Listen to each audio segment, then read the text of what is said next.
and welcome back to the Always Be Building show, sponsored by Dynasty Football Factory. I am Stephen Chalmers. On the right side of the screen, as always, my partner in crime, Ryan Odell. Ellie, say what's up to the people. What's going on, everybody? Excuse me. Welcome back to the show. Back again with the Always Be Building show. Last episode, we covered quarterbacks and running back selves for this offseason to keep you guys a little bit entertained. Tonight, we're moving over to receivers. We're going to give you guys 6 guys we think that are valued a little bit too high for what they're worth in a like year in, year out basis. Just give you a little bit something to do in this offseason. We're in the dead zone right now. Why not get some trades done? Here's some guys we think you can sell high and Excuse me. Shoo. So, as always, new content coming out daily to Dynasty Football Factory. Forgot to even mention, we talk about IDP. IDP is another thing that they cover over there as well.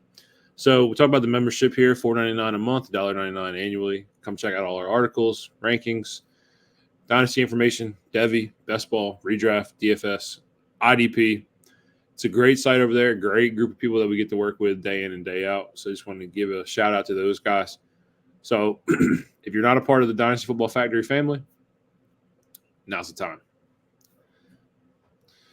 So, talk about wide receivers.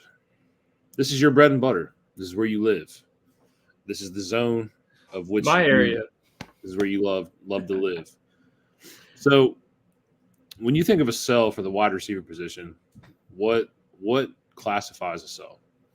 So for me, when I'm looking at wide receivers, especially like for sell wise, I always look at guys that are profiled as like the wide receiver 2 on their team. That's kind of been inflated higher, whether because they're young or they had a big season in the past or whatever it may be. Or guys that the community's been high on this whole time that have never really reached their full potential. And at this point, you kind of have to look at it as a loss instead of trying to continue to push the narrative of this is the year, this is the year, this is the year. And then it never really truly happens. Okay. So who's your first wide receiver sell you got for us? So honestly, it's a little bit of a cop-out. I had him as a sell last year. I'm going to continue with the sell of Jaylen Waddle. He's right now on most websites. He's sitting between 12-13 range wide receiver wise. It's going to take a lot to warrant that. I'll get to the facts and then we'll get to the stats later. But look, it's a tough situation for Jaylen Waddle. He's stuck behind Tyreek Hill until at least 2027. That's when he's signed out to. I don't see the Dolphins parting ways with Tyreek Hill until then. It's a tough window. And if you think about it like that, by the time Waddle is the true wide receiver 1 with the Dolphins, he's going to be 29 years old. So he'll be entering the back half of his career. And I'm not sure if he's ever really going to be able to pass Tyreek Hill as the one in this offense. I mean, he's such a dominant receiver in this league. We see it year in, year out. And him and Tua have a legit connection after one season. On top of that, his efficiency from 2022 to 2023, we saw it take a huge hit this past season. He went from 18 yards per catch, which is a mythical number in most fantasy cases, down to 14 yards per catch, which is about where I would imagine him to be. And it took him 72 catches to get to that. He missed some games this year, so maybe say he can push 1150 to be fair. I think he averaged around 68 yards per, maybe a little bit less than 68 yards per game this year. So count that in. Sure, he can have some big seasons, but I just think it's tough. I think the 1 year he had almost 1,400 yards is probably going to be an outlier for his career. I mean, he was insanely efficient in 2022. He even peaked at wide receiver 3 in Dynasty on keep trade cut at one point last season in the middle of all his dominance. But he came down to earth. I just don't see him ever really achieving, or at least consistently being in the wide receiver 12 range. So this is where I defend my guy. This is where I can respectfully agree to disagree. On top of the fact that in 2021, we're also talking about a wide receiver one season mixed in with wide receiver one season in 2022. Injuries play a huge factor into Jaylen Waddle's 2023 outlook. Let's be honest here. Yes, the efficiency dropped. We're talking about over 4 yards per catch. But it's really hard to not argue the fact that injuries being on the field was a major concern for Jaylen Waddle in 2023. Touchdowns were a benefactor or a negative benefactor as well. Touchdowns dropped a little bit, which is a number we can't predict year in and year out. But again, this offense over the last 2 years averages over 10 plus 50-yard plays per season. They were at 22 for the last 2 years. I believe that, yes, Tyreek Hill is going to be a benefactor of that, but also Jaylen Waddle. Jaylen Waddle and Tyreek Hill offer the same skill set. Yeah, Tyreek Hill is probably one of the most explosive receivers we've ever watched play football, if not the most explosive. He is code, and a lot of people are trying to replicate a Tyreek Hill type receiver throughout the league. But when I watch Jaylen Waddle, it's the same skill set. That's fair, but of positives, it's the same skill set. Jaylen Waddle can do mostly the same things that Tyreek Hill can with a football in his hands. He's a very explosive guy. He can take anything to the house, anything short, anything intermediate, anything deep. That's just how good they are. They're a great 1-2 pairing. And on top of the fact, he has had seasons drawing multiple seasons of drawing 130 plus targets. When you're talking about those wide receiver twos, your Tee Higgins has never hit that number. Devontae Smith has hit it once. And we can keep going down the line of elite receiver duos. I think the volume is there for Jaylen Waddle to succeed. It just comes down to being on the field. Yeah. I mean, it's tough to say all that, but I mean, if we're being honest, last year in 2023, injuries, say what you want.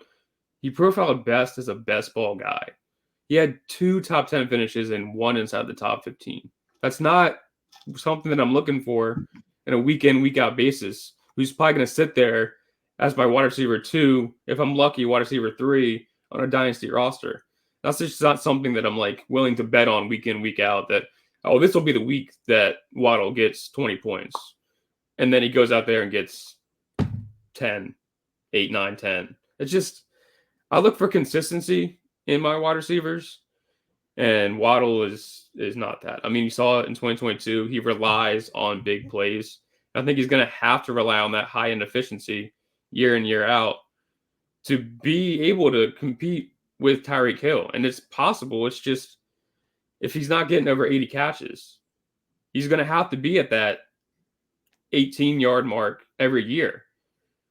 And it's not something that can keep pace. I'm not sold on Waddle at the wide receiver 12 price. I don't think I ever will be. I think he's a solid sell, especially when I don't have it in front of me, but I'm sure there's guys in that area that are the actual one on their offense that can push for 1,300 yards. No problem. In that range, Waddle, Chris Olave, Drake London, Rome Odunze, Ayuk.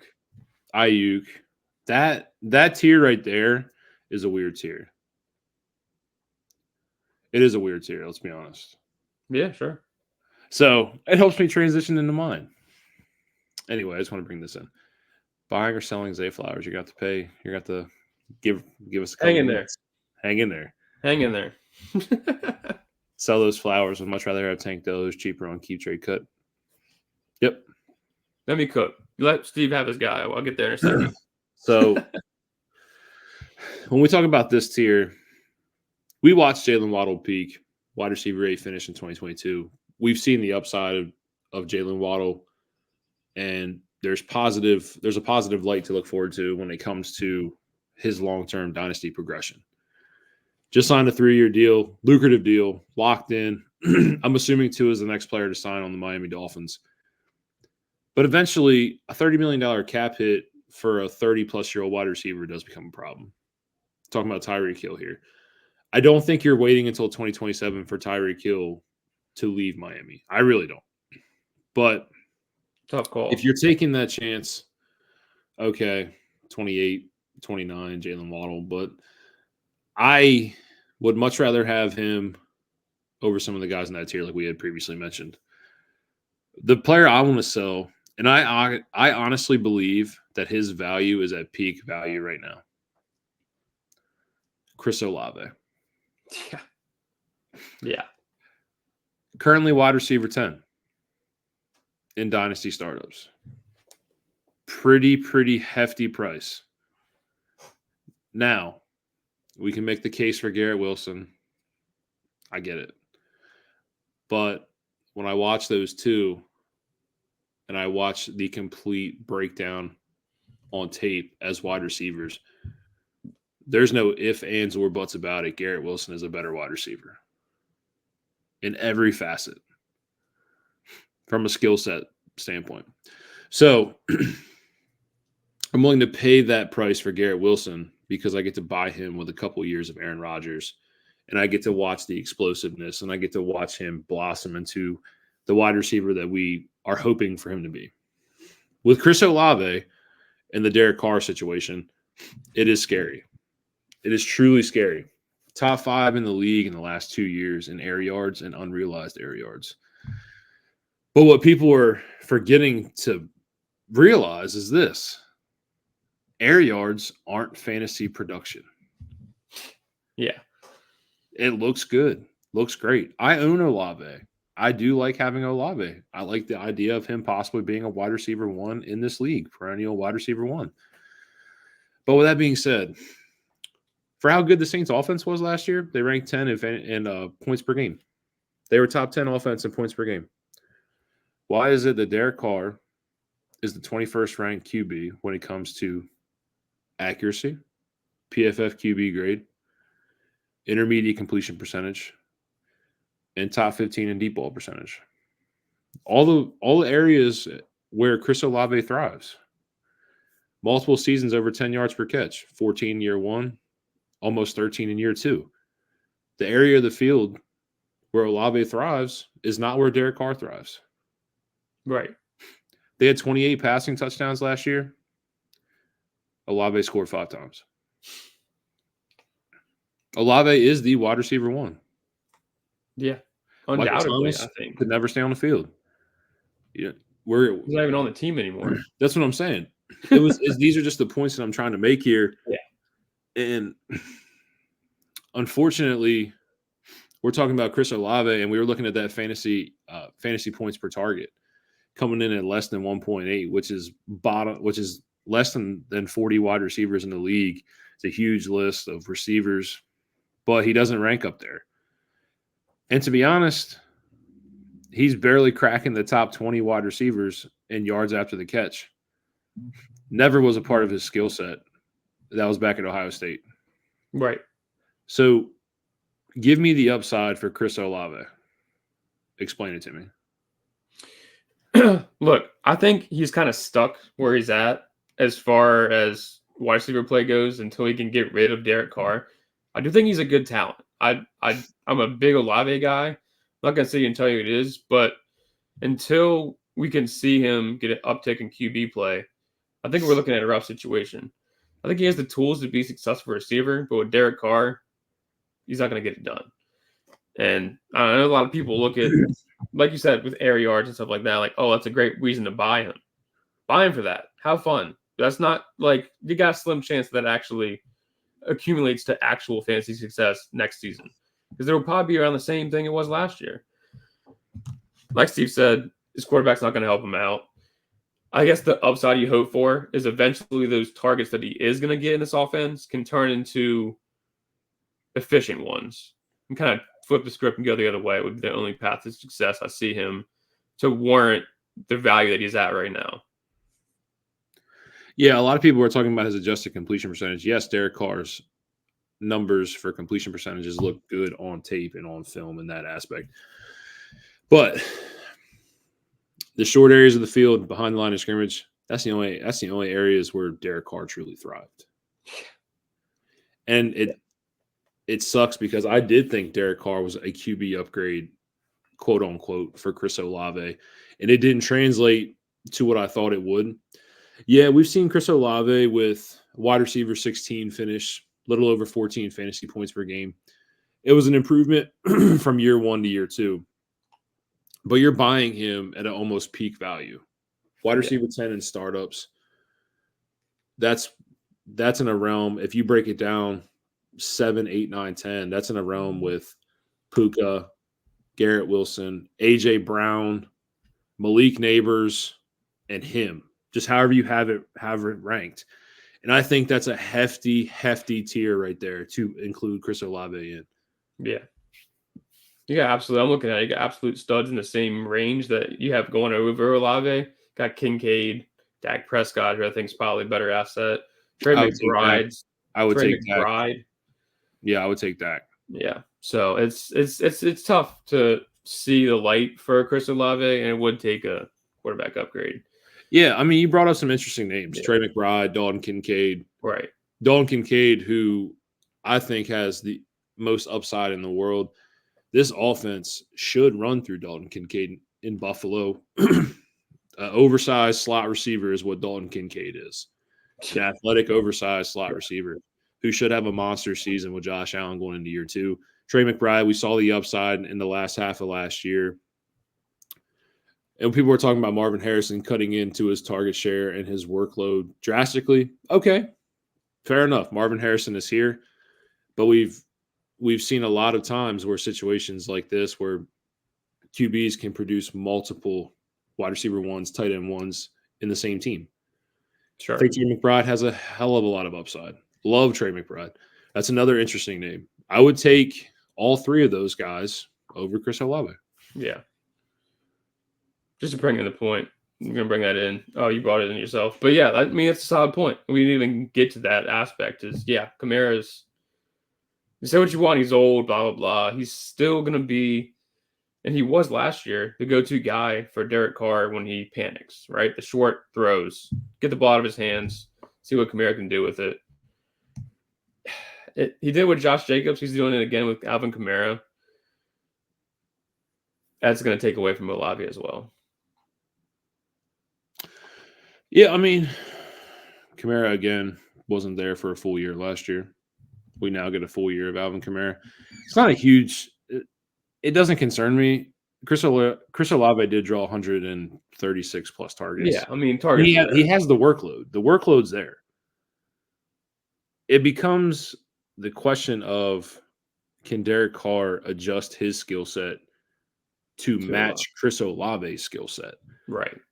The areas where Chris Olave thrives, again, are not where Derek Carr thrives. It's not. It's just not. And I thought it would be better. I did. Right. And it wasn't. Sparingly, Chris Olave looked better last year in sparing games with Jameis Winston.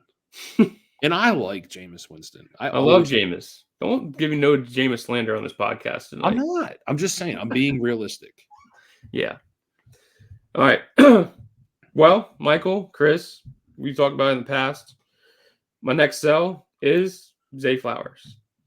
Couldn't have given me another 8 minutes, but fair. Glad you guys are here anyway. But, dude, look, I get, he was pretty efficient last year. He did pretty well for a rookie. I think as far as rookie goes, he was 3rd or 4th best, which is solid. 108 catches, 108 targets, 77 catches, 858 yards, and 5 scores.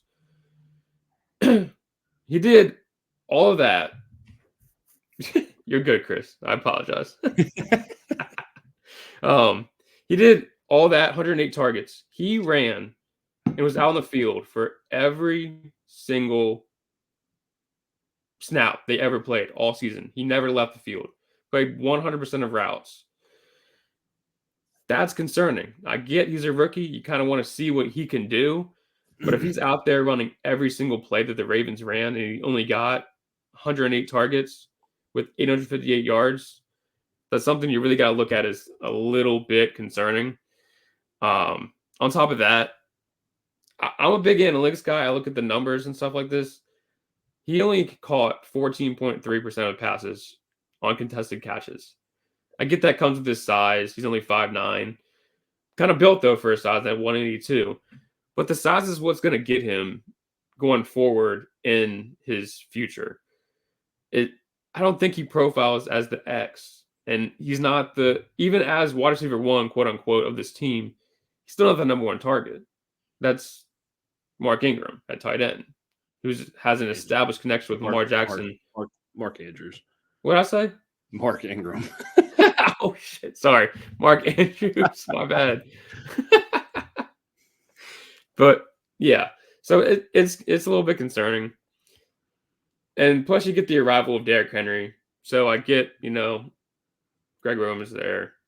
They expect to pass the ball more.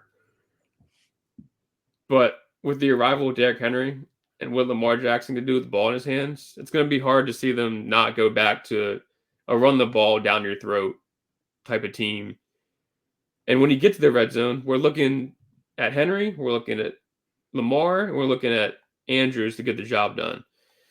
Zay Flowers actually profiled pretty well from the red zone. Inside 20, he had 15 targets, caught 11 of them. Those are actually solid numbers, but you figure that's going to take a huge step back. Mark Ingram healthy, Derrick Henry rival. It's going to be tough to see a path where he can finish as like wide receiver 21, which is about where he's valued right now. So with Zay Flowers, I have mixed reviews with Zay Flowers. I will say this. Under Todd Monken, Lamar's passing attempts went up from about 28 per game last year to about 33. So Todd Monken delivered on the message of trying to keep Lamar in the pocket and having him throw the football, which I like, which is how you save your franchise quarterback in quote-unquote aspects. But Lamar Jackson is one of the most explosive, pure athletes we have in the NFL. He's going to play his game. On top of the fact of that, they still ran the ball under Todd Monken over 500 times last year. Yeah. It's a lot of carries. Going anywhere. It's a lot of carries. Yeah. The running attack is not leaving Baltimore anytime soon. The running back upgrade, you bring in Derrick Henry. You talked about his 15 red zone targets. Mark Andrews was injured as of week 10, went down. Yeah. I want to say 7 or 8 of those red zone targets came after Mark Andrews went down. Yeah. I looked at it and it was a little shocking to me. Red zone opportunities, the pecking order is as follows in most cases: Derrick Henry, Lamar Jackson, Mark Andrews, Zay Flowers. Right. This is a great point here. This is what I was going to bring up here. Zay without Andrews, yes. We all know how special Mark Andrews is. We all know how important he is to the Ravens offense. And he's not going away either. He's on a contract deal. He's 28 years old. And he's back. You know, it sucks to see him break his ankle on that drop tackle, that hip drop tackle, but he's back. He's healthy now. This offense, the pecking order, Zay Flowers isn't in the top 3 of this pecking order for this offense. I like Zay Flowers. I think Zay Flowers had a solid rookie season. I think he showed us a flashes of being special in aspects. I do profile him as a top 25 wide receiver. You have him in 21. He's ranked 20, 21 in Dynasty. I don't think it's egregiously priced, but is there a scenario where we see Zay Flowers finish outside of the top 30? Yeah. Sure. I just think at value, I mean, you guys got like George Pickens behind Zay Flowers. I'd rather have Pickens than Flowers. Chris said it in the chat. I'd probably rather have Tank Dell with CJ Stroud than Zay Flowers. It all comes down to like what you can get in return for Zay is kind of where I'm at with it. I think George Pickens is due for a huge leap. You saw him last year go for 1,100. Sneakily, no one's talking about it. So very sneakily, had a productive season. And yet he's below a bunch of these guys that have yet to have a great season on their belt. Yeah. It's all about preference. Sure. Zay's in that weird tier. Him, JSN, T, Addison, Pickens. So it's a weird tier, but it's also an exciting tier at the same time. I also have Pickens to lead the tier up top. Yeah.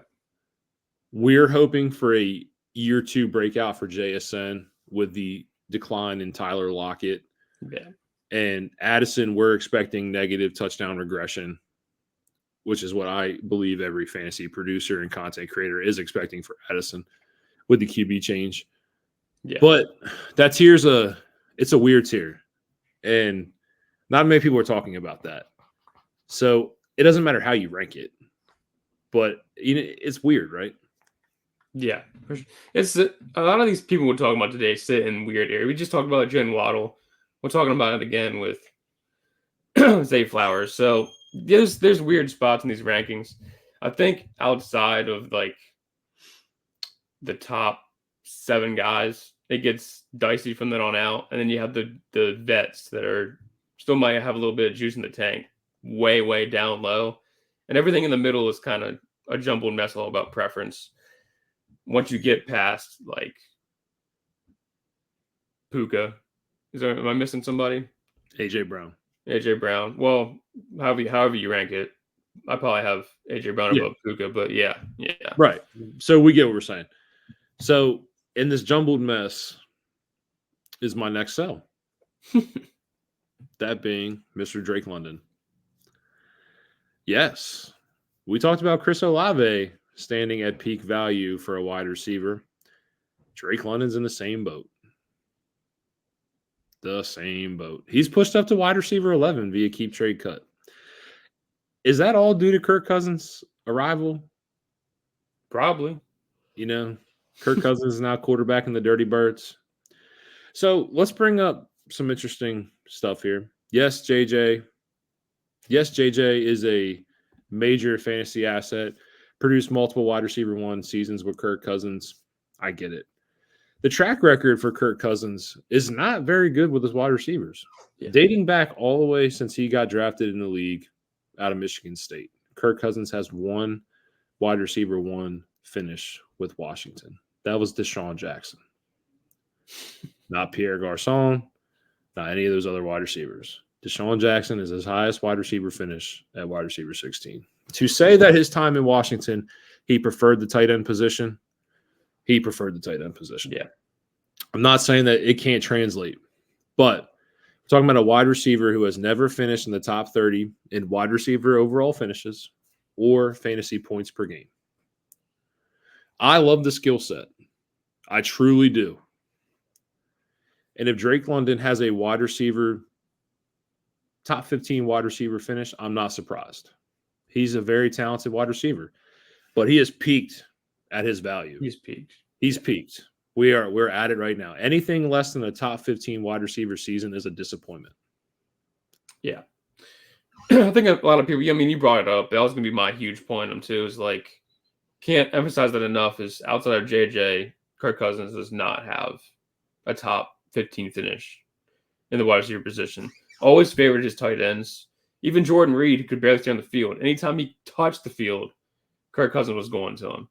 Jordan Reed was so special, dude. So special. Yeah. But yeah, no. I think everybody looks at him as like, oh, he's the X. With Kirk Cousins, he's going to put up major numbers. But let's not forget, we still have Bijan in the backfield and Kyle Pitts at tight end. We don't know if Bijan is going to be the leading force of this offense, or if it's going to be Drake London or Kyle Pitts even, who we just addressed. Kirk Cousins loves his tight ends. My guess is he's probably running through Bijan Robinson, and we're going to be looking like something that Kirk Cousins had when Dalvin Cook was in his prime in Minnesota. And that's not to say that he can't benefit from that, but for where he's ranked at right now, it's a sell for me as well. Like I said, I don't mind the talent for Drake London. I'm not saying in his tenure he can't finish inside the top 15. That's not what I'm saying. But at the same time, you look at the dynasty market, like the stock market, he's at peak value right now. Next year, you're probably going to be buying him back if you really wanted to, the same thing that you sold him for. So chalk it all up. Drake London, I think for me is probably a sell. And you talked about the offense here. Bijan is a major part of what Raheem Morris and them want to do. Yeah. But Kyle Pitts is healthy. That is where I am excited to watch the Dirty Birds. Yeah. I believe Kyle Pitts is going to have a monster fantasy season in 2024. I do. And all those people in the Scott Fish Bowl this year. And I'm not saying that Drake London can't be a wide receiver 2 top 24 season. Not saying it. Right. You could. But like you said, you have to cash in on the stock market. And right now, I would sell Drake London for a lot of wide receivers at where he's currently priced. Yeah. I think it's absolutely fair. To wrap it up, for me at least, I kind of have a little bit of a cop-out. In my opinion, at least. I got Tee Higgins, wide receiver 22. He just got franchise tags with the Bengals, which is nice. I mean, it's nice he's connected to Joe Burrow and everything. I like that. Joe Burrow is a fine quarterback.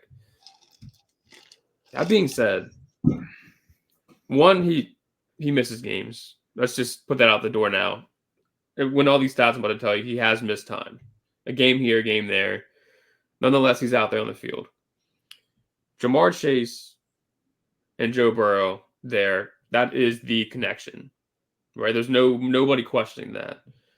And like I said at the beginning of the show, I'm looking to sell guys that are in these two spots that are behind elite receivers. Tee Higgins falls into that category.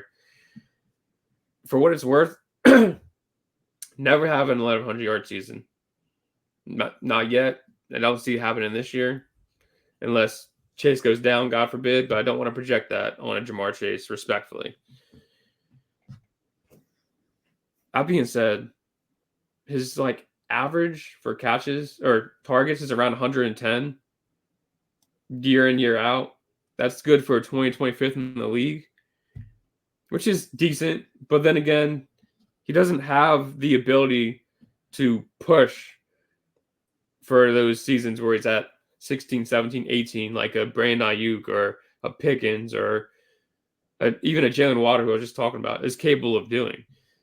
His career yards per catch is at 14.3. He has to do a lot of damage, especially in these targets that need to be increased for Tee Higgins to actually get to where we want him to be at.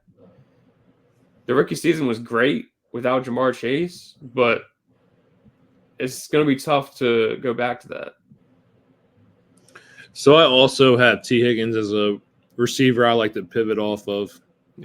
But I guess to play devil's advocate with you, my question is, with the loss of Joe Mixon and the loss of Tyler Boyd, those vacated targets are not all going to go to newly acquired wide receiver Jermaine Burton. They're not.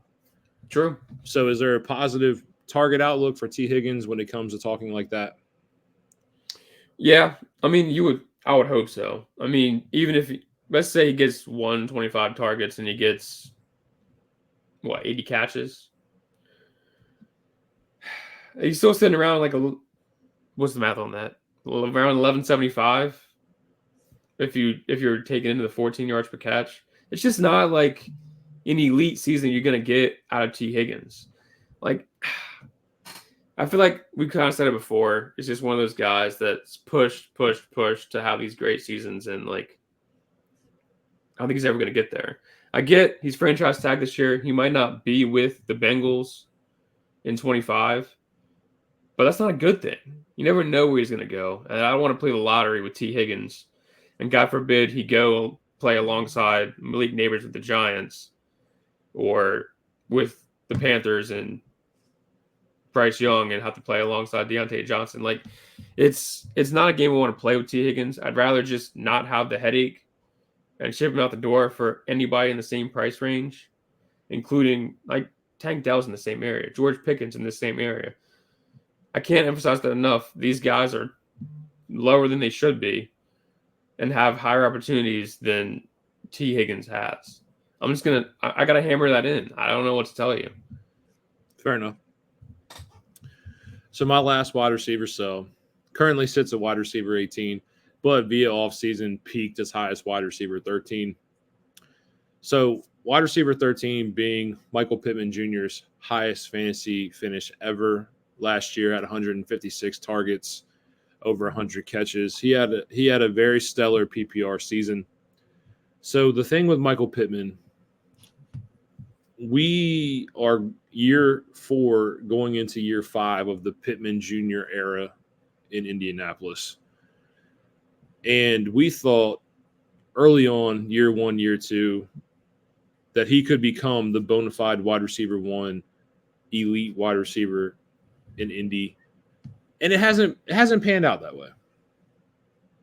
We know that Michael Pittman Jr. is a wide receiver 2. I don't believe that he will push to the wide receiver 1 upside. I just don't ever see it with Michael Pittman now. I've kind of opened my eyes to the overall situation and scenario when it comes to Pittman. He is a good receiver. He's not a league winner. I don't believe he'll ever step into that tier. This is the highest fantasy points per game he's ever had at 15.6. I do not expect him to replicate that in 2024. I do not expect him to replicate 156 targets in 2024. I know injuries play a little bit of a factor into the overall volume that we saw, but in 4 games, Anthony Richardson only averaged on 4 games at 4 starts was 21 pass attempts per game. I know injuries play a little bit of a role into that number, but for the 12 starts that we got from Gardner Minshew, he averaged almost 34 pass attempts a game. Way up. Yeah. Way up. Yeah. Way up. I'm not saying Anthony Richardson is going to only throw the ball 21 times. I'm not saying that. This offense through Anthony Richardson projects to be a RPO, run first offense, pass second. Yeah. That's what it projects to be. I expect the target volume to significantly drop for Michael Pittman. He will lead the team in targets, but it's not going to be 156. Yeah. Gardner Minshew was looking to him a lot. But yeah, I mean, you kind of go back to the whole Zay Flowers thing where it's like you're looking at a situation where you have AR who's probably going to be running the ball a good amount. I mean, we already saw it last year. He only threw the ball 21 times per game, and he was still putting up QB1 numbers with his rushing upside. On top of that, for now, we have a healthy Jonathan Taylor. And like you said, I think this offense is going to run through the run game for sure. They're going to try to attack what they can. I don't love or really hate this sell, to be honest with you. I can go either way with Michael Pittman. Because like you said, 156 targets. That's a good amount. That lets you know, like, yeah, maybe Anthony Richardson's not going to give him the ball 156 times, but he could give him the ball 120, 130 times in the right offense, depending on how they run it. See, this is the next point I wanted to bring up. Competition for targets. Here. Josh Downs will be healthy. That is the key factor when it comes to speaking of Josh Downs. Josh Downs is a major factor out of the slot. Major factor. Josh Downs had a role last year that I was really impressed with, and I expected growth in year 2 for Josh Downs. A.D. Mitchell offers a skill set that fits well for the wide receiver 2 position. We talked about him a lot on this podcast. We don't know how to project him going into the NFL, but there are things you just can't overlook. The ability to separate, the twitchiness in and out of his routes, the ability to sit and break in zone, the body control, the concentration, the contested catches. There's a lot of things about A.D. Mitchell's profile that we liked. And there were things that we didn't like. He had some red flags, but he projects well as a wide receiver too. And like we said, we also never saw Jonathan Taylor and Anthony Richardson play together last year. True. It's very true. I know the value of wide receiver 18 looks a lot better than wide receiver 13 in the offseason, like early offseason as it was. But he's just a wide receiver that I'm looking to make that pivot. Right. People in the same range, Ayuk, Devontae Smith, DJ Moore. My boy. We can keep going down the line here. Yeah. And those are wide receivers. I know you're going to have to tier up to get Ayuk and probably Devontae Smith in that aspect and DJ Moore based off of how they played last year. But Those are wide receivers in the same range that are a realistic trade option. Yeah. Yeah, I got nothing more for you about Michael Pittman, to be honest with you. You said you don't love it and you don't hate it. I've sadly always been on the fence about Pittman every year. Don't know what to do with him. I don't think I've ever actually owned him. No, I did, and I traded him. So, yeah. So he's just one of those guys that I'm looking to pivot. Yeah. I think I've seen the peak. I think the wide receiver 13 finish might be the highest we ever get from Michael Pittman, unless he somehow is looking to expand on his game and increase his yards per target and his yards per catch. Those are things. That's how Pittman's going to get into that wide receiver 1 range. And that's just me. I have never been a huge fan of Pittman. I was early, and then you kind of look past it all, and yeah, that's what I see. That being said, that wraps up our 6 guys. Steve, you want to say anything before we start heading out here? So, as always, the 212 people that are here with us tonight, we appreciate you guys. It is always a blessing to be able to come on here and just sit back and talk football and just have a good time. This is what we're here for. We're in the quote-unquote dead zone of Dynasty. Everybody's probably getting ready for the Scott Fish Bowl, the Warrior Bowl. A lot of charity tournaments are coming up that a lot of people are excited for. But if you're here just hanging out with us talking Dynasty football, we appreciate you guys. We really do. No, seriously, it's right now is a dead time in Dynasty football, let's be honest. So the fact that we're still drawing a crowd, we appreciate you guys so much. You guys are the reason why we keep doing this week in, week out. So we can get this information out, help you guys win some championships, or at least help push towards them. Whether it be you're contending or building to win, we're here to help you guys out. If you've missed any episodes, check out the YouTube. We've done veteran buys, we've done sells, we've done the whole 9 yards. Rookie profiles. It's all there. So if you're looking for more information from us, check the YouTube. It's something we're really trying to work on growing. And if you find any of the videos entertaining, fun, you love them, you hate them, leave a comment if you hate them. Let us know what we're doing wrong. But if you like it, please, on the YouTube side of things, like and subscribe. We'll go a long way for both of us. Yeah. So Saturday night. We'll be back on Saturday night, 8:45 Eastern as always. So tune into that. We'll keep you guys updated on that. And until then, we appreciate everything you guys do, and we are out.